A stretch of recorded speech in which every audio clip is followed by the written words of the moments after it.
한 주간 동안 평안하셨습니까, 여러분?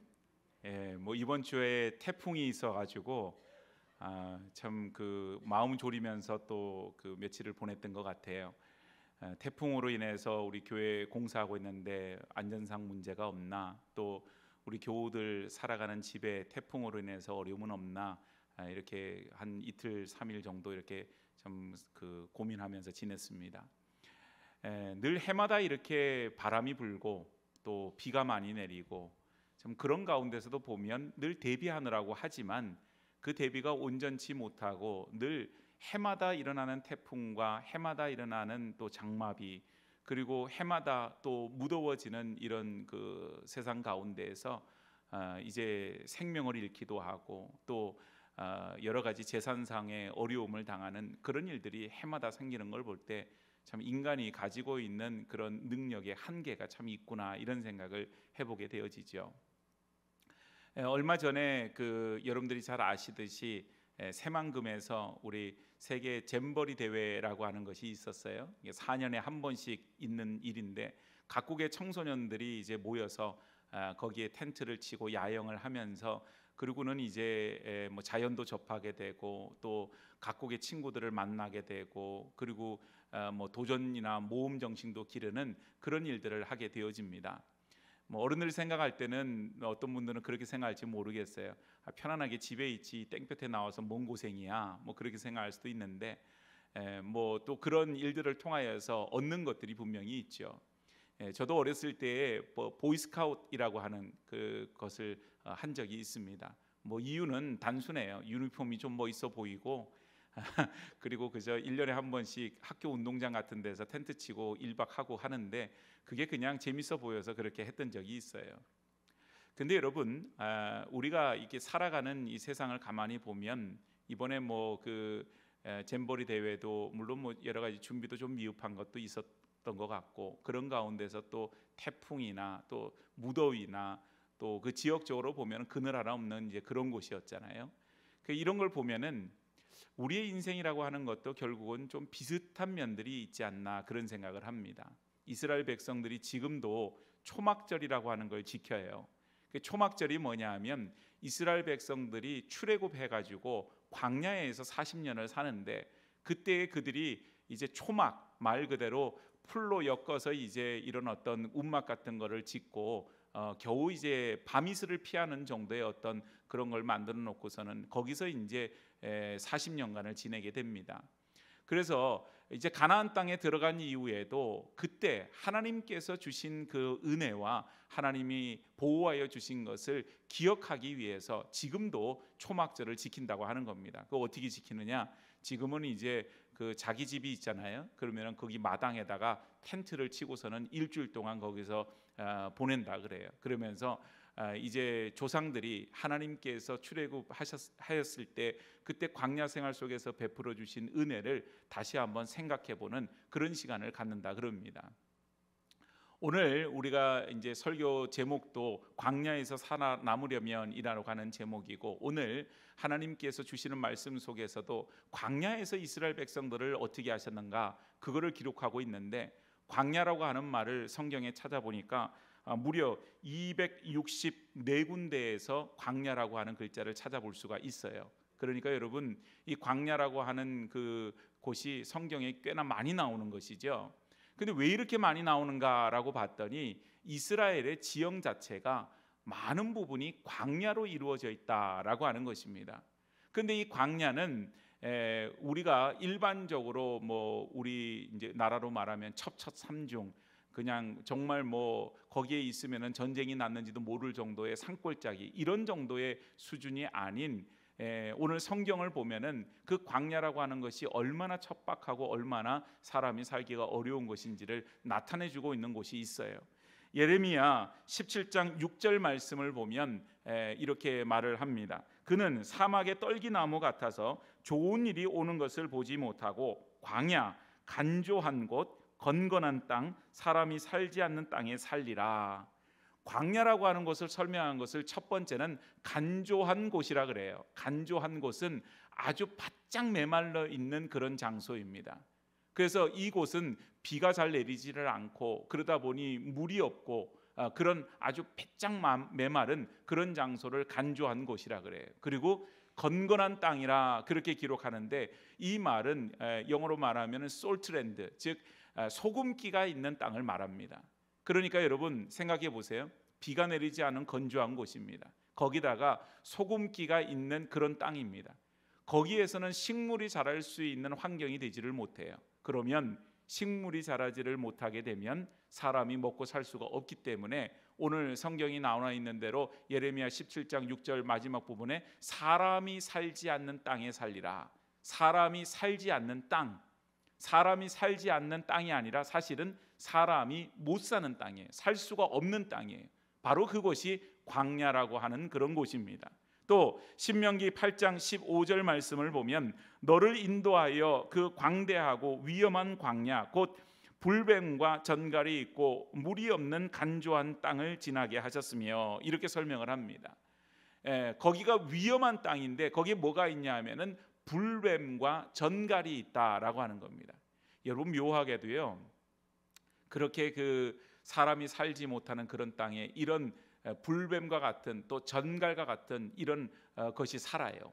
그래서 둘 다가 가지고 있는 특징이 뭐냐 하면 독을 가지고 있다고 하는 사실입니다. 불뱀도 사람이 물리면은 오늘 뭐 우리나라로 말하면 살모사와 같은 그런 독사와 같은 종류죠. 그래서 물리면은 죽게 되어져요. 또 전갈도 마찬가지입니다. 그 꼬리 부분에 침이 있는데 거기에 독이 있는 거죠. 그래서 전갈로부터 이렇게 쏘이게 되면은 뭐 벌에 쏘인 것은 아무것도 아닌 정도로 아주 독성이 심각해서 작은 전갈한테 쏘이게 되면은 뭐 그 일주일에서 보름 정도는 이 팔에 마비가 돼서 감각이 없다 그래. 팔 같은 데 쏘이면. 그런데 그 이제 큰 전갈한테 쏘이게 되면은 사람이 목숨을 잃게 되는 그런 독을 가진 것이 바로 전갈입니다. 그래서 그곳은 사람이 살 수 있는 곳이 아니라 전갈이나 불뱀과 같은 독사와 같은 그런 것들이 살아가는 그런 곳이 바로 광야라, 이렇게 말을 할 수가 있는 거예요. 오늘 우리 인생은 뭐 광야와 같다 말하면 그래도 살만한 곳인데 왜 우리 인생이 광야와 같나요? 이렇게 물어볼 수 있어요. 광야와 같은 우리 인생이라고 하는 것은 다른 이유가 아닌, 사람이 우리가 이 세상을 살아가지만 환경적으로 봤을 때는 우리의 힘과 능력으로 살 수 없기 때문에 광야와 같은 세상이라 그런 얘기를 합니다. 무슨 말인가 하면 사람이 생각한 대로 계획한 대로 이 세상이 사라지지가 않게 되고, 또 살다 보면은 아주 커다란 어려움에 직면을 하게 되는데 도저히 우리의 힘으로는 그것을 극복해낼 수 없는 그런 바로 삶이 우리 인생사라고 하는 거죠. 그래서 뭐 말할 수 없는 그런 어려움이 닥칠 때는 이걸 어떻게 하지 싶을 정도로 절망스러울 때가 있고요. 또 이제 우리가 육신적으로 이렇게 어려움을 당하거나 건강의 어려움이죠. 그리고 뭐 물질이나 건강이 경제적으로 어떤 어려움을 당하거나 혹은 자녀의 문제로 인해서 또 힘들어하고 어려워하는 그런 가정들을 많이 만나게 되는데, 하나같이 하는 얘기가 뭐냐면 사람의 힘으로 할 수 있는 것이 한계가 있다라고 하는 것을 고백하는 것을 보게 되어집니다. 오늘 여러분, 우리의 인생은 광야와 같이 척박합니다. 광야와 같이 어떻게 보면 사람의 계획대로 생각대로 그렇게 살 수 없는 곳이에요. 하나님께서 우리에게 은혜를 주시지 않으면 살 수 없는 곳이 바로 광야와 같은 곳입니다. 이 세상을 살아가는 데 있어서 이 광야와 같은 세상 속에서 우리가 어떻게 살아남을 수 있겠는가, 오늘 말씀을 통하여서 다시 한번 확인해 보고, 그런 가운데에서 오늘 우리 인생이 정말 뭐 사람의 생각과 계획대로 되어져서 늘 그저 넘어지고 엎어지는 삶이 아닌, 정말 하나님께서 도우시고 인도하여 주시는 그 은혜만을 쫓아 살아갈 수 있는 복된 인생 여정이 되어지기를 주의 이름으로 축복합니다. 먼저 광야에서 우리에게 살아가려고 하면 필요한 것이 있는데, 첫 번째는 뭐냐 하면 목자가 반드시 필요하다라고 하는 사실이에요. 우리가 잘 아는 시편 23편 1, 2절 말씀을 보면 여호와는 나의 목자시니 내게 부족함이 없으리로다. 그가 나를 푸른 풀밭에 누이시며 쉴 만한 물가로 인도하시는도다. 이 다윗의 고백입니다. 그런데 여러분, 다윗이 양을 치던 그런 곳은 우리가 어떤 그 상상 속에서 여호와는 나의 목자시니 내게 부족함이 없으리로다. 그가 나를 푸른 풀밭에 누이시며 쉴 만한 물가로 인도하신다. 이렇게 할 때 상상하는 그림이 있어요. 우리가 보통 달력 같은 데 나오는 그림을 보면 어떤 그림입니까? 정말 푸른 초장, 잔디밭과 같은 그런 푸른 초장이 쫙 펼쳐져 있어요. 그리고는 옆에는 아주 깨끗하고 맑은 물이 흐르고 있지요. 그런 물가에서 양들이 자라날 때는 목자가 필요가 없어요. 그냥 거기서 풀 뜯어 먹고 살면 돼요. 목이 마르면 거기 가서 물 마시고 살면 돼요. 그런데 여러분, 다윗이 양을 칠 때도 마찬가지고 이스라엘 땅에 아까 광야와 같은 곳에 지금도 양을 치는 목자들이 있거든요. 그런데 그곳은 모든 것이 다 없어요. 양 스스로의 힘으로 풀을 찾아서 먹을 수가 없습니다. 왜냐하면 풀이 어디 있는지 없어요. 그리고는 마실 물도 구하기가 어려워요. 양 스스로의 힘으로는 살아갈 수 없는 곳이 광야라고 하는 곳입니다. 그러면 거기에는 반드시 누가 있어야 되느냐? 목자가 있어야 돼요. 목자가 양들을 이끌고 풀이 있는 곳으로 찾아다닙니다. 물이 있는 곳을 찾아다닙니다. 그래서 양들에게 필요한 풀과 그리고 물을 목자가 인도해서 먹여서 키우게 되어지는 것이죠. 오늘 여러분, 우리의 삶에 바로 목자가 되시는 분이 있으십니다. 다름이 아닌 여호와는 나의 목자시니, 그 고백처럼 하나님께서 우리의 목자가 되어주시는 줄로 믿습니다. 이 말은 뭐냐 하면 성도는 목자가 없으면 살 수가 없다 이 말입니다. 성도는 하나님이 없이는 살아갈 수가 없는 존재이다. 그거를 설명하고 있는 사실이에요. 어떤 학자는 그런 말을 해요. 이 세상에 많은 그 동물들이 많이 있잖아요. 뭐 코끼리도 있고 기린도 있고 사자도 있고 여러 짐승들이 있는데, 그런 가운데에서 사람이 돌봐주지 않았다고 한다면 제일 먼저 멸종되었을 동물이 양이라, 그런 얘기를 해요.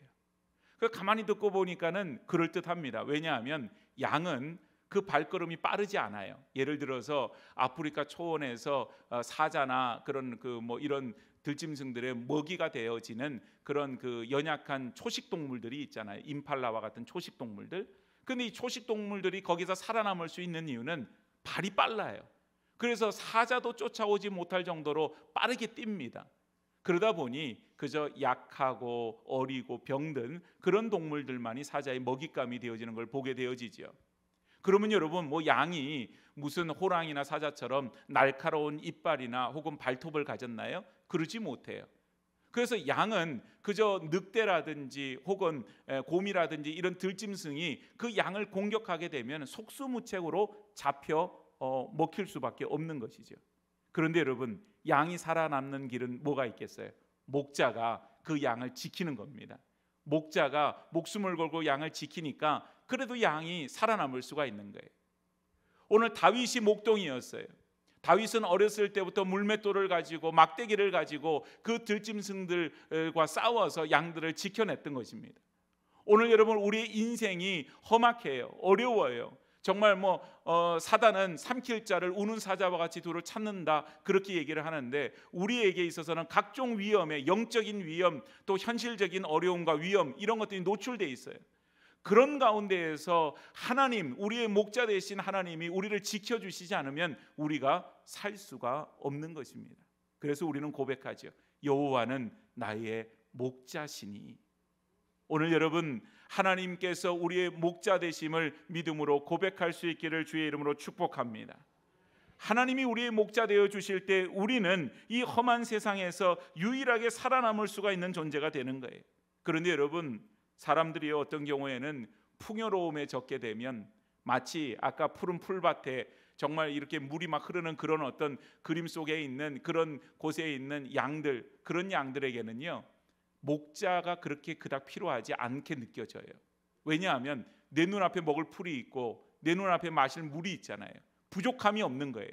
그래서 목자가 옆에 있든 없든 별로 나한테는 소용가치가 없는 것처럼 느껴져요. 이 세상도 마찬가지입니다.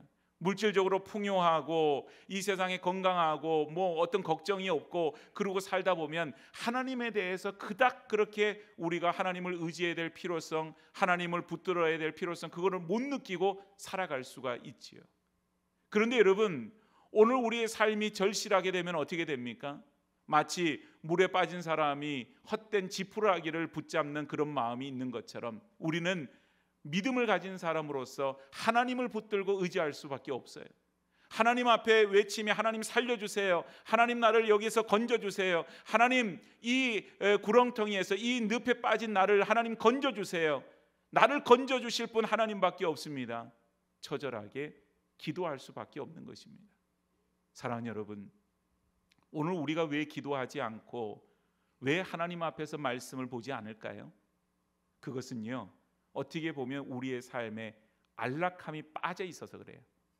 그 편안함과 안락함에 푹 젖어 있으니까 거기에서 하나님을 찾고자 하는 우리의 갈급함이 사라지게 된 것입니다. 사랑하는 여러분, 오늘 우리는 양과 같은 존재임을 알아야 돼요. 우리의 환경이 어떠하든지 우리는 목자의 도움이 없으면 살아갈 수 없는 그런 존재임을 하나님 앞에 고백해야 하는 것입니다. 오늘 본문을 보십시오. 10절 말씀에 보니까 이런 말씀을 합니다. 여호와께서 그를 황무지에서 짐승이 부르짖는 광야에서 만나시고 호위하시며 보호하시며 자기의 눈동자같이 지키셨도다. 오늘 우리가 살아가는 이 세상은 황무지와 같다 그랬어요. 짐승이 부르짖는 광야와 같다 그랬어요. 그런데 여러분, 하나님께서 거기에서 우리를 어떻게 하신다고요? 만나 주신다 그랬어요. 우리는 거기서 하나님을 못 만날 것처럼 그냥 거기에서는 뭐 어찌할 바를 모르는 가운데 우리는 막 낙심해 있기 마련인데 그 순간에 하나님이 우리와 만나 주신다 그랬어요. 오늘 여러분, 우리의 심령이 가난해야만 합니다. 그래야만 천국이 우리의 것이 되는 거예요. 심령이 가난할 때 하나님을 만날 수가 있습니다. 심령이 가난해질 때 그때 하나님께서 우리를 향해서 손을 내밀고 계시는 것을 우리가 발견할 수 있고 그 손을 우리가 붙잡을 수 있는 은혜를 입을 수가 있어요. 하나님은 우리를 향해서 날마다 손을 내밀고 계시죠. 그런데 우리의 모습은 그 손을 뿌리칠 때가 많이 있어요. 마치 어린아이가 이제 걸음마를 조금 합니다. 그렇게 조금 하다가 보면은 이제 장애물을 만나게 돼요. 뭐 집안에서든 바깥에서든 조그만한 어떤 뭐 개울 같지도 않은 그런 물웅덩이를 만나기도 하고 그런데 아이 마음에는 어때요? 거기를 내 힘으로 건너갈 수 있을 것 같은 거예요. 그래서 엄마 아빠가 그 아이의 손을 내밀어서 붙잡아서 이제 거기를 건너가게 혹은 계단 위로 올려주려고 그렇게 하면 어느 순간이 되면 안 하겠다는 거예요. 내 힘으로 하겠다는 거예요. 그런데 여러분, 그것은 마음뿐이지 실질적으로는 어때요? 안 돼요. 거기에서 넘어지게 되거나 또 그 조그마한 웅덩이에 빠져서 신발을 다 버리게 되거나 그런 일을 만나게 되지요. 오늘 여러분, 하나님께서 우리를 향해서 손을 내밀고 계실 때 그 손을 붙들고 그 손을 놓지 않기를 축복합니다. 하나님이 나의 목자가 되어주셔서 우리에게 우리의 삶을 붙드시고 우리의 삶을 이끌어 주시는데 그 은혜의 길을 포기하고 왜 탕자처럼 아버지를 떠나서 내 마음대로 살고자 하는 그런 마음이 우리 가운데 있게 되어질까요? 바로 우리에게 있는 죄성 때문에 그래요. 사람은 그저 사사기의 말씀처럼 그때의 왕이 없으므로 각기 자기 소견에 옳은 대로 행하였더라. 이게 사람의 죄악된 본성이거든요. 하나님의 손을 붙들기보다는 내 마음대로 내 뜻대로 살고자 하는 것이 우리 인간의 본성이에요. 그런데 여러분, 우리가 날마다 고백해야 되는 것은 다름이 아니에요. 여호와는 나의 목자시니 내게 부족함이 없으리로다. 여러분, 내게 뭐 가진 것이 많아서 내게 부족함이 없습니다. 내가 건강해서 내게 부족함이 없습니다. 내가 이 나이에 뭔가 부족한 게 있겠습니까? 부족한 게 없습니다. 환경 때문에 아니에요. 여호와는 나의 목자시니 내게 부족함이 없으리로다. 우리가 부족함이 없는 이유는 하나님 한 분 때문인 줄로 믿습니다. 하나님이 나의 목자 되어 주심으로 우리가 부족함이 없는 거예요. 그래서 우리는 하나님의 손을 붙들어야 되고 그 광야 생활 속에서 늘 하나님과 동행하기를 힘써야 되고 하나님과 함께하는 삶을 우리는 기뻐해야 된다고 하는 사실이에요. 어떨 때 그것이 우리에게 구속하는 것처럼 느껴질 때도 있고 나를 속박하는 것처럼 그렇게 느껴질 때도 있지요. 그런데 여러분, 그렇지만 하나님이 우리를 붙들어 주시고 하나님의 손을 붙들고 있을 때가 가장 안전한 때일 줄로 믿습니다. 오늘 먼저 나의 목자 되시는 하나님, 목자 되시는 하나님으로 인하여서 이 광야를 이겨나갈 수 있는 주의 백성들이 되어지기를 축복합니다. 두 번째는요, 오늘 광야에서 제일 또 중요한 것 중에 하나는 그 방향을 정확하게 해야 된다라고 하는 거예요. 광야 생활을 우리가 걷고 있지요. 그런데 어디로 가야 될지 우리는 모르잖아요. 그런데 그 방향을 우리가 바르게 가야 되지요. 잘못 가게 되면은, 자칫 잘못하면은 더 큰 어려움에 우리가 빠지게 되어집니다. 그리고 수고는 수고대로 하고 힘은 힘대로 들고 어려움을 겪게 되어져요. 어떤 사람은 인생을 광야의 삶이 아닌 산을 오르는 것에 비유하는 경우도 있습니다. 그래요. 어떤 의미에서는 힘들게 어떤 목표를 향해서 올라간다, 이런 측면에서 그렇게 보일 수도 있어요. 그런데 여러분, 우리 인생이 어떻게 보면 하나님 나라 가는 그 순간까지 우리에게 어려움과 우리에게 좋음과 이런 것들이 늘 반복되게 이루어지잖아요. 그런데 산이라고 하는 것은 늘 힘들어요. 그냥 올라가기가. 그래서 어떤 고지라고 하는 것에 우리가 도달하는 그런 목표를 가지고 있지만, 인생은 그런 고지가 없어요. 그러다 보니 그런 산으로 올라가는 데 있어서 그 산처럼 올라가다가는 우리는 실패한 인생으로 서 있을 수밖에 없습니다. 다만 우리의 광야길은 어떻습니까? 비록 한 치 앞을 내다볼 수가 없어요. 저기를 바라보니 모퉁이만 돌면은 저기에는 조금 더 나은 곳이 있을 것처럼 생각해서 열심히 걸어갑니다. 그래서 모퉁이를 돌았더니 아니에요. 어떨 때는 똑같은 그림이 펼쳐지는 거예요. 또 저기 모퉁이만 돌게 되면 거기에는 나무 그늘이 있을 것 같고, 거기에는 오아시스가 있을 것 같고, 그런 마음으로 열심히 걸어갔는데 생각처럼 그러지 않을 때가 있어요. 또 어떤 경우는 반대로 아무 생각 없이 그냥 열심히 걸어갑니다. 그리고는 모퉁이를 돌았더니 거기에 오아시스가 있어요. 여러분, 사막에서 만난 오아시스는 말 그대로 거기는 천국과 같은 곳이죠. 마실 물이 있고 쉴 만한 그늘이 있고, 거기에서 그냥 계속 살아도 될다 생각할 정도로 그렇게 좋은 곳이 펼쳐지는 곳이 광야에서 만나는 오아시스예요. 오늘 여러분, 우리의 인생은 이 광야길을 걸어가게 되어집니다. 끝이 없어요. 끝이 없는 그 길을 향해서 우리는 걸어가게 되어지지요. 그런데 여러분, 우리에게 있어서 그 길을 걸어가게 될 때 우리의 방향을 무엇보다 정확하게 해야 되는데, 우리의 방향은 다른 방향이 아니에요. 바로 주님께서 가시는 그 길의 방향이 우리가 걸어가야 될 그 방향인 줄로 믿습니다. 우리의 방향은 주님만은 보러 가는 거예요. 주님이 우리의 목자가 되어주시고 주님이 우리에게 나침반이 되어주셔서 그 길로 걸어가게 될 때 우리가 온전한 길로 걸어가게 되어지는 것입니다. 광야 생활을 하게 될 때에 사람들이 이제 그 광야 생활이라고 하는 것 자체는 그저 출애굽의 기쁨만 갖고는 할 수가 없는 거죠. 여러분, 학생들이 학교에서 열심히 공부를 해서 대학 가기를 목표를 삼고 갑니다. 그러면 대학에 합격을 했어요. 그러면 모든 것이 다 끝나게 됩니까? 아니에요. 그 다음에 기다리고 있는 것이 대학 생활이에요. 대학 생활 열심히 공부해서 준비를 해서 취업을 해요. 그래서 목표했던 그런 회사에 취업이 되어집니다. 그러면 여러분, 그의 모든 인생이 거기서 끝나는 겁니까? 아니에요. 그 다음부터는 이제는 회사 생활이 기다리고 있어요. 남녀가 만나서 참 밀고 땡기기 하면서 연애를 하다가 이제 결혼에 꼴이 나게 되었어요. 이제 모든 것이 행복 시작이고 불행은 끝이겠구나, 어려움은 없겠거나 그렇습니까? 이제는 결혼 생활을 해야 되는 거예요. 우리에게 광야 생활이라고 하는 것은 출애굽 이후에 이루어지는 일입니다. 우리가 믿음 생활함으로 인해서, 믿음을 가짐으로 인해서, 하나님을 만나고 예수님 만남으로 인해서 우리의 신앙생활의 끝이 아니에요. 이제부터는 본격적으로 신앙생활을 해나가야 하는 것이죠. 광야 생활도 똑같죠. 우리의 인생은 그 길을 걸어가게 되어지는 겁니다. 오늘 여러분, 우리가 어떤 방향으로 어떤 길을 살아가고 있나요? 우리의 삶에서 만나는 어려움들이 있지요. 우리가 광야를 생활하면서 거기에서 느티나무를 만날 수 없다고 우리가 불평할 수 있습니까? 우리에게 아주 화려한 그런 만찬이 펼쳐지지 않는다고 해서 소박한 음식 앞에서 불평할 수 있습니까? 아닙니다, 여러분. 우리의 광야에서 만나는 어떤 것도 우리에게는 불평거리가 아닌 감사의 제목이죠. 하나님, 그래도 이만큼까지 이 작은 것은 우리에게 허락하여 주심에 감사합니다. 정말 내 머리라도 가릴 수 있는 그런 그늘이라도 있으면 그게 감사한 거리고, 그저 단지 한 모금의 물을 만날 수 있는 것도 감사할 거리고, 너무나도 작은 그런 아주 척박하기 이를 데 없는 음식을 만나도 내 배가 굶주리지 않음으로 인해서 감사할 수 있는 것이에요. 오늘 여러분, 우리 인생의 방향이 어디로 가고 있습니까? 그저 세상적으로 보면은 안락하고 좋은 삶, 부자된 삶, 그런 삶으로 우리의 방향이 가고 있나요? 그럼 방향 설정이 잘못된 거예요.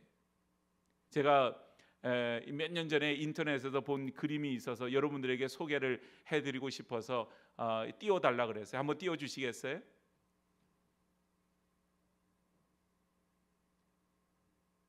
네, 이 그림입니다. 푸어라고 되어 있는 그 그림 위에 보면은 아주 가난한 사람들이 살고 있는 그런 집이 나오고요. 리치, 부자라고 되어 있는 그 위에 집의 모습을 보면 아주 화려하고 아주 거대한 저택이 있어요. 근데 밑에 보니까 구덩이가 하나씩 있죠. 그 구덩이가 뭘 의미하는가? 바로 죽어서 들어가는 내 무덤이에요. 근데 보니까 여러분 어때요? 위에 가난한 사람이 살던 그런 그 사람이 들어가는 무덤이나 부자가 들어가는 무덤의 크기가 다릅니까? 똑같아요. 자, 이제 그림 없애주시고, 오늘 여러분 우리가 살아가는 것이 따지고 보면은 하나님 앞에 가는 그런 목적지를 향해서 갑니다. 그런 과정 속에서 우리가 여러 가지 일들을 만나요. 지금 오아시스에서 살고 있는 사람도 있고, 어떤 사람들은 그 과정 속에서 여러 가지 뜨거운 햇볕과 그 다음에 또 때로는 밤에 만나는 말할 수 없는 추위와 또 배고픔과 목마름과 그런 삶에 놓여져 있는 그런 경우도 있어요. 그러나 이 땅에서의 삶이 우리가 전부가 아님을 날마다 고백하듯이 우리에게 있어서 마지막 가는 우리 육신의 마지막 순간에 우리에게 허용되어지는 그런 공간은 부자든 가난하든 다 똑같아요. 우리에게 중요한 것은 우리의 영원한 나라, 하나님께서 우리 가운데 예비하신 그 나라, 그 천국으로 우리는 들어갈 뿐입니다. 사랑하는 여러분, 우리에게 목적지는 그렇게 방향이 정해져 있어요. 하나님이 우리를 그 길로 이끄시고 계십니다. 그런데 우리는 자꾸 화려하고 좋은 곳으로 우리의 방향을 틀라 그래요. 엉뚱한 곳으로, 주님이 계시지 않는 그곳으로 마치 가려고 합니다. 마치 아브라함의 조카 롯이 소돔과 고모라 지역을 보고 그곳이 옛날 애굽 땅과 같은 그런 곳으로 보고 그곳이 하나님이 계신 곳인지 아닌지 생각하지도 않고 그저 그곳을 택하게 되죠. 결론적으로 소돔과 고모라는 심판의 장소, 멸망의 장소였습니다. 그러나 아브라함이 선택했던 곳은 광야와 같은 곳이었어요. 사방을 둘러봐도 정말 어디 하나 좋은 곳이 잘 보이지 않습니다. 그러나 하나님께서 아브라함을 통해서 약속하시고 축복하시지 않아요? 아브라함은 믿음의 조상이 되었고 아브라함의 자손은 정말 바다의 모래와 같이 하늘의 별과 같이 놀라운 번성의 축복을 얻게 되어집니다. 사랑하는 여러분, 오늘 우리 인생길을 걸어가면서 때로는 어려움도 만나고 힘든 것도 만나고 그러지요. 그런데 우리에게 그 삶이 전부는 아니에요. 그렇기 때문에 우리는 그 길을 분명히 걸어갈 때 우리의 목표와 방향을 잘 봐야 돼요. 어디로 가야 될지를. 주님이 계시는 곳이 있습니다. 주님이 우리의 손을 붙들고 인도하시는 그 걸음걸음 여정여정이 있습니다. 그 길을 향하여서 우리가 기꺼이 걸어가야지 세상의 헛된 것을 쫓아가다가 결국은 소돔과 고모라처럼 어그러지는 그런 어리석음을 범할 수밖에 없다고 하는 사실이에요. 아까 말한 것처럼 사람들은 자기 소견에 옳은 대로 살라 그래요. 그래서 탕자처럼 아버지의 품을 떠나서 가게 되면 그저 거기에 좋은 것이 있는 것처럼 착각할 때가 있지요. 그러나 여러분, 탕자의 끝은 어떻습니까? 돼지가 먹는 쥐염 열매를 먹고자 했지만 아무도 주는 이가 없다 그랬어요. 결국은 그의 삶은 모든 것이 다 헛된 것으로 끝나버리는 거죠. 그런데 그의 인생에 소망이 있는 것은 기다리시는 아버지께로 돌아오는 일이었습니다. 아버지는 그를 기다려 주셨고 그를 위해서 잔치를 베풀어 주셨고 그를 다시 아들로 맞아 주십니다. 오늘 여러분, 우리가 하나님이 계시는 방향으로 가게 될 때 하나님은 우리의 목자가 되어 주셔서 날마다 우리의 삶을 푸른 초장으로 쉴만한 물가로 이끌어 주신다고 하는 사실이에요. 그래서 여러분, 지금 내 삶이 비록 척박하고 어렵고 힘들어도 우리의 삶을 이끄시는 그 주님께로 우리가 나아가야 한다고 하는 사실입니다. 오늘 우리의 삶의 방향을 바로 세울 수 있기를 축복합니다. 날마다 하나님의 말씀을 보며 묵상하며 주의 말씀은 내 발의 등이요 내 길의 빛이니이다. 시편 119편 105절에 말씀하는 것처럼 하나님의 말씀을 따라서 우리의 삶을 살아가기에 힘써야 하는 것이에요. 그러다 보면 우리가 광야를 벗어납니다. 그래서 정말 쉴만한 물가 푸른 초장 오아시스를 만나게 되고 거기에 정말 하나님의 은혜의 시간들을 우리가 경험하게 되어지는 거예요. 그런데 방향을 잘못 잡게 되면 더 깊은 수렁으로 빠지게 되고 헤어나오기 위해서 몸부림을 치지만 더 깊이 빠져드는 늪처럼 우리의 인생이 어려움을 겪게 될 수밖에 없다는 사실이에요. 오늘 하나님을 향하여서 우리의 시선을 둘 수 있기를 축복합니다. 하나님을 향해서 우리의 눈을 두고 그 길을 향해서 걸어가는 일을 게을리하지 않기를 바랍니다. 헛된 것을 향해서 마음을 두고 거기 쫓다가 우리의 삶이 넘어지는 그런 어리석음을 범하지 않기를 바라요. 오직 하나님께 소망이 있습니다. 왜냐하면 여호와가 나의 목자시기 때문입니다. 하나님만을 향하여서 하나님 목자 되신 하나님, 그 하나님의 손을 붙들고 걸어가는 주님의 복된 인생들이 되어지기를 축복합니다. 자, 그러면 그 하나님께서 우리에게 광야를 이길 수 있는 어떤 것을 허락하여 주시는데, 세 번째, 바로 광야에서는 은혜로만 살 수 있습니다. 하나님이 그 광야에서 베풀어 주시는 은혜가 있어요. 오늘 여러분 출애굽한 이스라엘 백성들이 광야 40년 생활했다 그러는데 거기에서 베풀어 주셨던 은혜가 세 가지가 있었습니다. 첫 번째는 뭐냐 하면 하나님께서 공급해 주시는 은혜예요. 이스라엘 백성들이 출애굽해서 나왔을 때는 오랜 시간 광야 생활을 할 거라고는 생각하지 않았어요. 그래서 다소간의 물을 가지고 나오고 먹을 식량을 가지고 나왔지만 그거 떨어지기 전에 가나안 땅에 들어갈 거다, 그렇게 생각했던 것 같아요. 그런데 광야 생활이 40년 동안 길어졌지요. 이제 홍해를 건너고 나서 그들이 직면한 문제는 다름이 아닌 마실 물이 없다고 하는 사실이었습니다. 그래서 타는 갈증과 목마름 속에서 어찌할 바를 몰라요. 그런 가운데 하나님께서는 반석을 통하여서 물을 내어 주셨어요. 그들이 그 다음에 직면했던 문제는 먹을 양식이 다 떨어졌다고 하는 것입니다. 배고픔에 직면했을 때 하나님이 만나와 메추라기로 그들을 먹여주셨어요. 오늘 또 그것뿐 아닙니다. 신명기 29장 5절 말씀을 보니 가나안 땅에 들어갈 때까지 그들의 의복이 낡아지지 않았고 신발이 헤어지지 않았다 그랬어요. 의복이 낡아지지 않았다. 그들에게 의복은요, 그냥 단지 이렇게 옷을 말하는 게 아니에요. 그들에게 낮에는 뜨거운 태양빛에서 몸을 보호하는 그런 보호막의 역할을 하고, 밤에는 또한 극심한 추위 속에서 그들을 지켜주는 하나의 이불과 같은 그런 역할을 하는 것이 그들에게 의복이었어요. 그 의복이 가나안 땅에 들어갈 때까지 낡아지지 않았다. 여러분, 오늘날 옷이야 그렇잖아요. 낡아서 못 입는 것보다는 실증 나서 못 입는 옷이 더 많다, 그런 얘기를 할 정도로 옷감이 잘 상하지 않습니다만은, 이전의 옷감이라고 하는 것은 그러지 않았어요. 여러분 기억하시죠? 옛날 옷감들 양말이고 뭐고 구멍나기가 일쑤고, 그리고 나면은 거기다가 또 천을 덧대어서 기워서 입기도 하고, 아마 그런 경험들이 많이 있으실 거예요. 이 당시 옷감들도 마찬가지죠.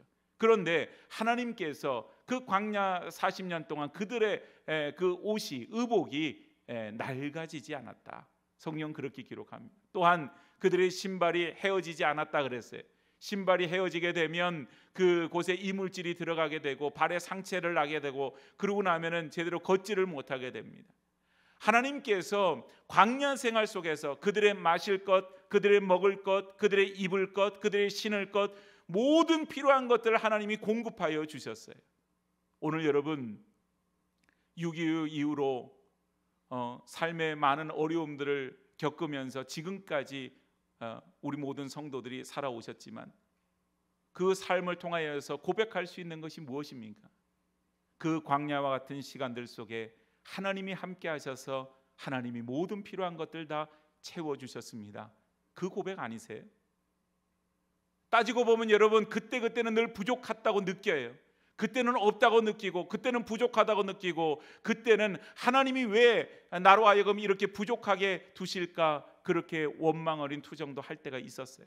근데 지나놓고 보니까 하나님이 부족함이 없도록 채우셨구나, 그걸 고백하게 되어지죠.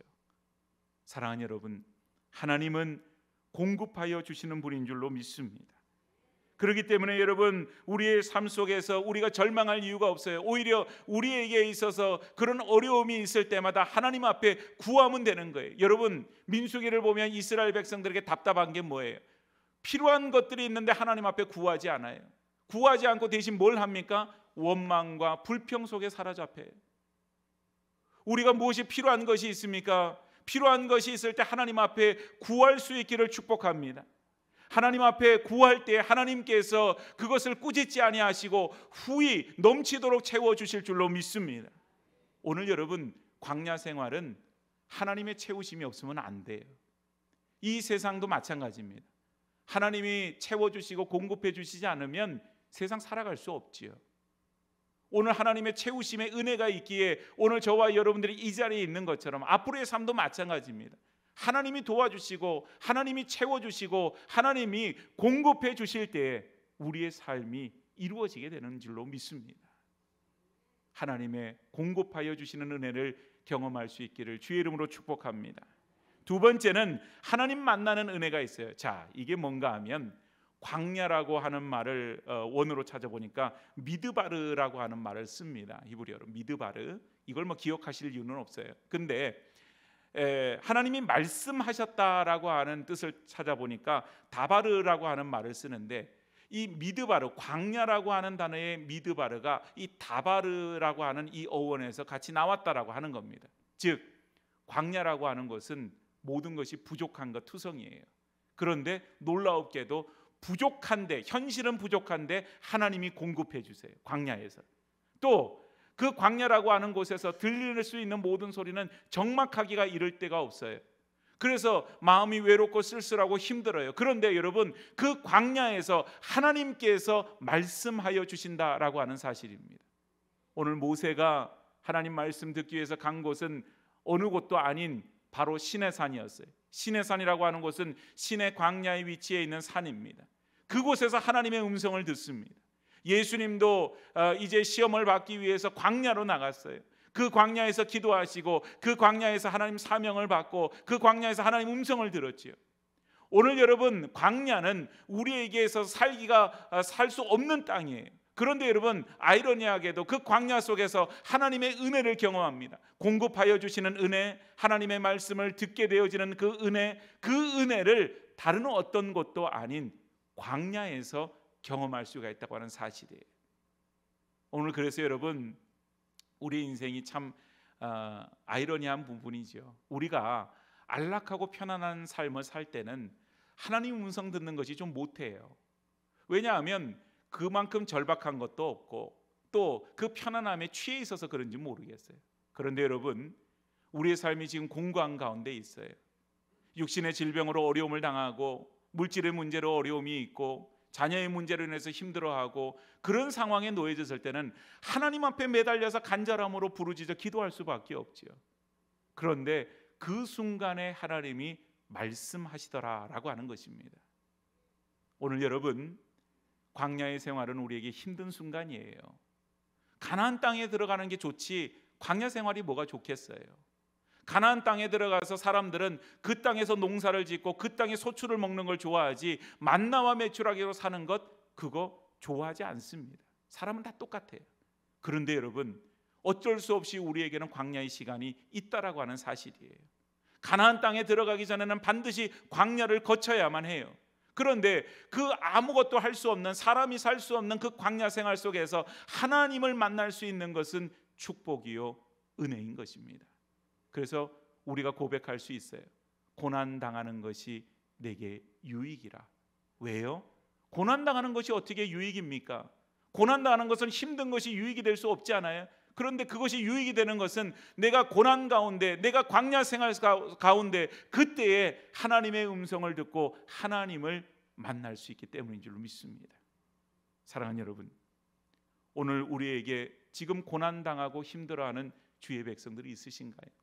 육신적인 어려움으로, 또한 경제적인 어려움으로, 또 우리의 육신의 또 연약함으로 인해서 그것 때문에 밤잠을 이루지 못하고 고통 가운데 놓여지는 분들이 있습니까?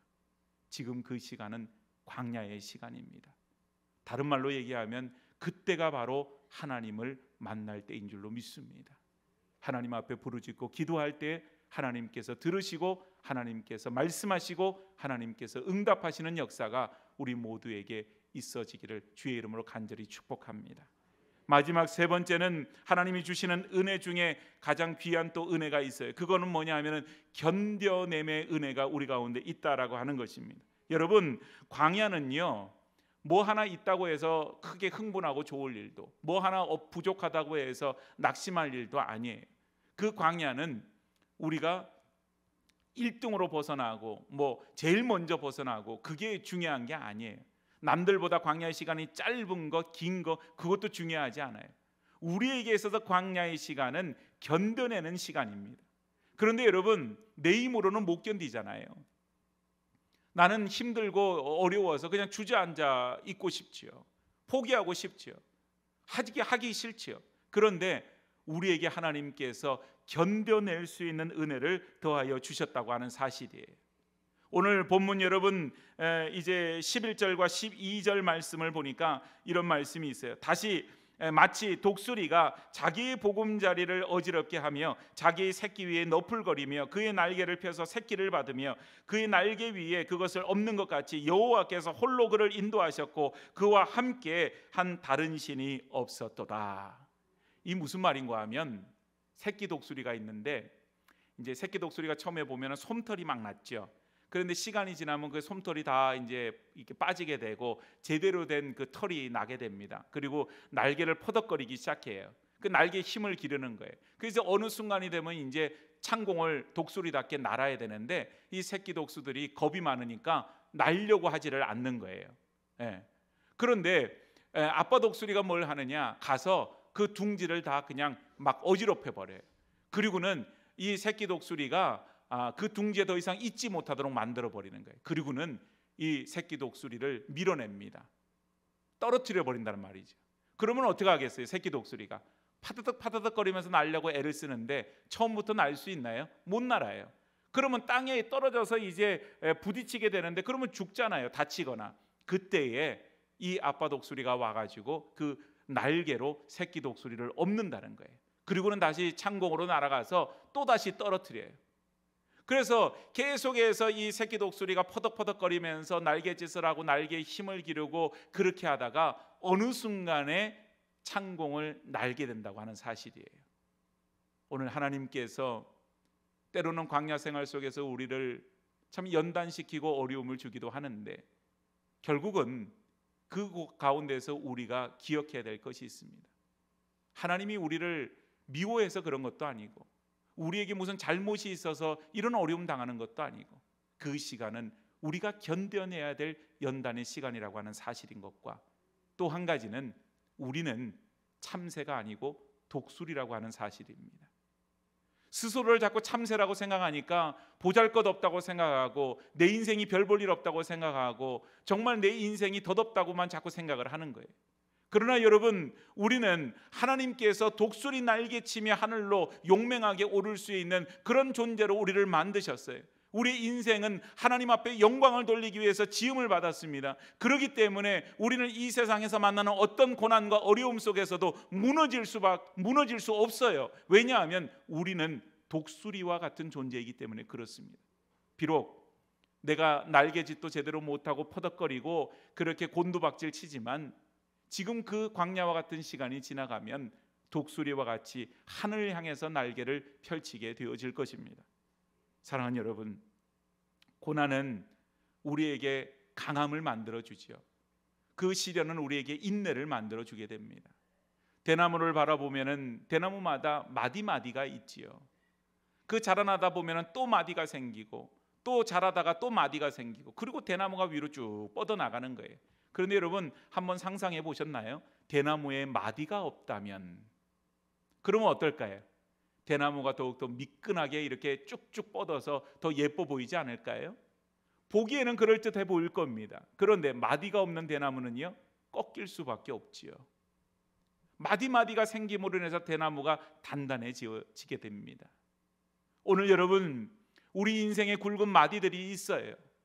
아마 여기 계신 분들이 저보다 그 마디가 더 많으실 거고 더 많은 마디들을 품고 계실 거예요. 경험하셨을 거예요. 그런데 여러분, 그 마디로 인하여서 우리 인생이 더욱 단단해지는 것을 느끼세요. 이제 어떤 어려움이 있어도 어떤 힘든 것이 있어도 거기 무너지지 않아요.